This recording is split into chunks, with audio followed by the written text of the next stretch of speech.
Ang tinaguriang poor man's fish na galunggong, mas mahal pa sa manok. Kaya ang Agriculture Department may payo sa mga mamimili. May report si Von Aquino. 8 kilong galunggong ang biniling paninda ni Riza pero mag-aalas 7 na ng gabi, 4 na kilo pa ang kailangan niyang ibenta. Ang gagawin namin, mas mababa namin siya ibibigay kinabukasan.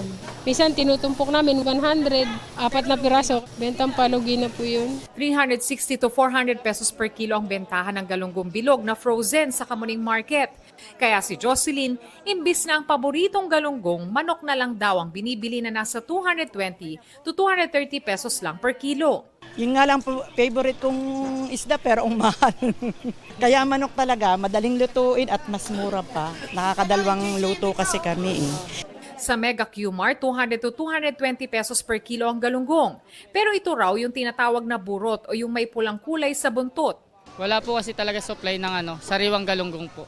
Bali ang meron lang po talaga yung galunggong na burot sa balsa na malalaking galunggong. Tapos yung frozen na po yung iba.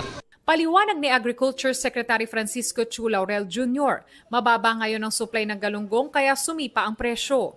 At dahil mas mahal pa ang presyo ng kada kilo ng galunggong kaysa sa kada kilo ng manok, payo ng Department of Agriculture, manok na lamang ang bilhin. I'm just being honest about it, di ba? But then there's others. Kung ganyan kamahal yun, may magmanok na lang kayo.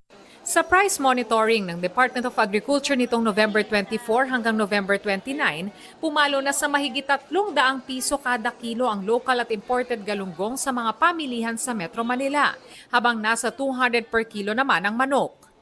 Von Aquino, nagbabalita para sa GMA Integrated News.